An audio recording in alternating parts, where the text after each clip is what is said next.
गुरुर्ब्रह्मा गुरुर्विष्णु गुरुदेवो महेश्वराय गुरु साक्षात् परब्रह्म तस्मै श्री गुरुवे नमः। श्री गुरु चरण कमलेभ्यो नमः। रुद्राष्टाध्याय द्वितीयोध्याय दूसरा अध्याय। सभी लोकों में व्याप्त महानारायण सर्वात्मक होने से अनंत सिर वाले, अनंत नेत्र वाले और अनंत चरण वाले वे पांच तत्वों से बने इस गोलक रूप समस्त व्यष्टि और समष्टि ब्रह्मांडों को सब ओर से व्याप्त कर नाभ से 10 अंगुल परिमित देश का अतिक्रमण कर हृदय में अंतर्यामी रूप से स्थित है। जो यह वर्तमान जगत है, जो अतीत जगत है और जो भविष्य में होने वाला जगत है, जो जगत के बीज अथवा अन्न के परिणाम भूत वीर से नए पशु वृक्ष आदि के रूप में प्रकट होते हैं, वे सब कुछ अमृत तत्व मोक्ष के स्वामी महानारायण पुरुष का ही विस्तार है। इस महानारायण पुरुष की इतनी सब विभूतियां हैं, अर्थात भूत भविष्यत वर्तमान में विद्वान सब कुछ उसी की महिमा का एक अंश है। वह विराट पुरुष तो इस संसार से अतिशय अधिक है, इसलिए यह सारा विराट जगत इसका चतुर्दास है। इस परमात्मा का अभीष्ट 3 पाद अपने अमृत में विनाश रहित प्रकाशमान स्वरूप में स्थित है। यह महानारायण पुरुष अपने 3 पदों के साथ ब्रह्मांड से ऊपर उस दिव्य लोक में अपने सर्वोत्कृष्ट स्वरूप में निवास करता है और अपने एक चरण चतुर्थास के इस संसार को व्याप्त करता है। अपने इसी चरण को माया में प्रविष्ट कराकर यह महानारायण देवता, मनुष्य, पशु, पक्षी आदि के नाना रूप धारण कर समस्त चराचर जगत में व्याप्त है। उस महानारायण पुरुष से सृष्टि के प्रारंभ में विराट स्वरूप ब्रह्मांड देह तथा उस देह का अभिमानी पुरुष हिरण्यगर्भ प्रकट हुआ। उस विराट पुरुष ने उत्पन्न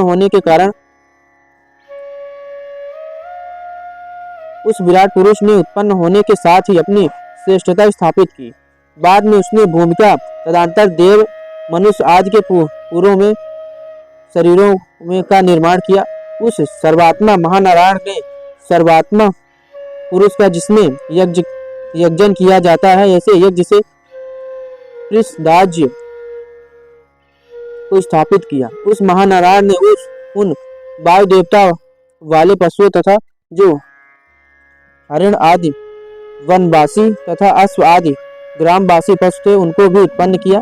उस सर्वभूत यज्ञ पुरुष से ऋग्वेद और सामवेद उत्पन्न हुए। उसी से सर्वविध छंद उत्पन्न हुए और यजुर्वेद भी उसी यज्ञ पुरुष से उत्पन्न हुआ। उसी यज्ञ पुरुष से अश्व उत्पन्न हुए और वे सब प्राणी उत्पन्न हुए जिनके ऊपर नीचे दोनों तरफ दांत हैं। उसी यज्ञ पुरुष से गौएं उत्पन्न हुई और उसी से भेड़ बकरियां पैदा हुई। श्रेष्ठ साधन योग यह देवताओं और सनक आदि ऋषियों ने मानस याग की संपन्नता के लिए सृष्टि के पूर्व उत्पन्न उस यज्ञ साधन भूत विराट पुरुष का प्रोक्षण किया और उसी विराट पुरुष से इस यज्ञ को संपादित किया। जब यज्ञ साधन भूत इस विराट पुरुष की महानारायण से प्रेरित महत अहंकार आदि की प्रक्रिया से उत्पत्ति हुई, तब उसके 3 कितने प्रकारों की कल्पना की गई। उस विराट के मुंह, भुजा, जंघा और चरणों का क्या स्वरूप कहा गया।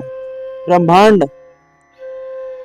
उस यज्ञोत्पन्न विराट स्वरूप का मुख स्थानीय होने के कारण उसके मुख से उत्पन्न हुआ, क्षत्रिय उसकी भुजाओं से उत्पन्न हुआ, वैश्य उसकी जंघों से उत्पन्न हुआ तथा शूद्र उसके चरणों से उत्पन्न हुआ।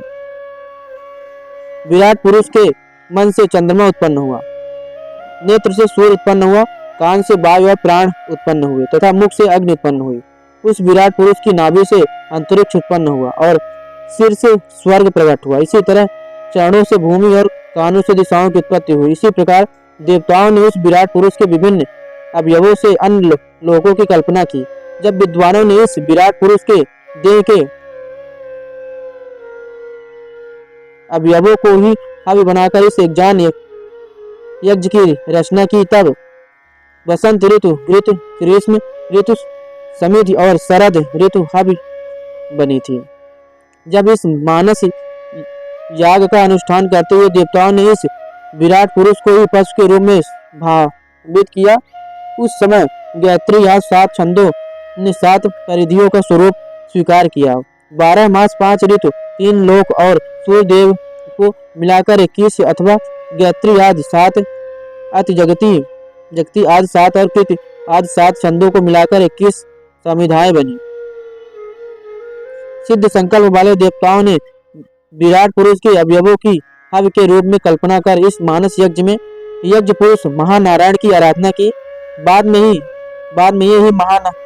महानारायण की उपासना के मुख्य उत्पादन बने। जिस स्वर्ग में पुरातन साध्य देवता रहते हैं, उसी दुख से रहित लोगों को ही महानारायण यज्ञ पुरुष की उपासना करने वाले भक्तगण प्राप्त करते हैं। उस महानारायण की उपासना के और भी प्रकार हैं। पृथ्वी और जल के रस से अर्थात 5 महाभूतों के रस से पुष्ट सारे विश्व का निर्माण करने वाले उस विराट स्वरूप से भी पहले जिसकी स्थिति थी, वो उस रस के रूप को धारण करने वाला वह महानारायण पुरुष पहले आदित्य के रूप में उदित होता है। प्रथम मनुष्य उस पुरुष मेधा जी का आदित्य रूप में अवतरित ब्रह्म की मुख्य आराध्य देवता बनता है।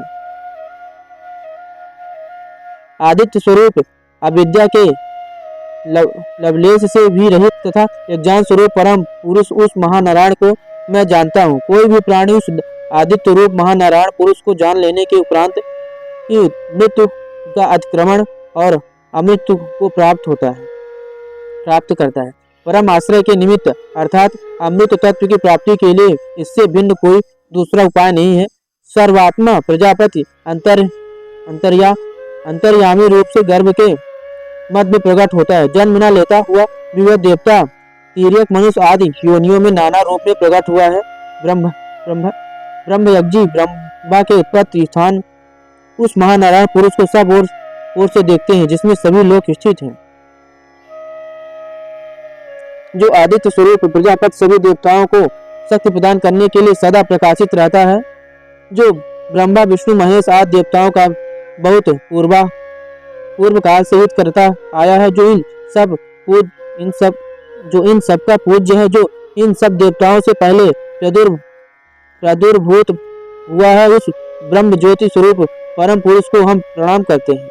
इंद्रियों के अधिष्ठाता देवताओं ने शोभन ब्रह्म ज्योति रूप आदित्य देव को प्रकट करते हुए सर्वप्रथम यह कहा कि ये आदित्य जो ब्रह्मण आपके इस अजर अमर स्वरूप को जानता है, समस्त देवतागण उस उपासक के बस में रहते हैं। हे महानारायण, आदित्य श्री और लक्ष्मी आपकी पत्नियां हैं। ब्रह्मा के दिन रात पार्श्व स्वरूप है। आकाश में स्थित नक्षत्र आपके स्वरूप हैं।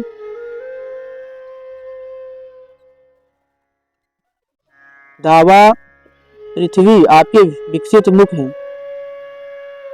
प्रयत्न पूर्वक आप सदा मेरे कल्याण की इच्छा करें, मुझे अपना कल्याण में लोक प्राप्त करावे और सारे योगेश्वर्य मुझे प्रदान करें।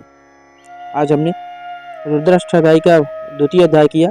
कल हम 3रे अध्याय का पाठ करेंगे। तब तक के लिए जय श्री राधे।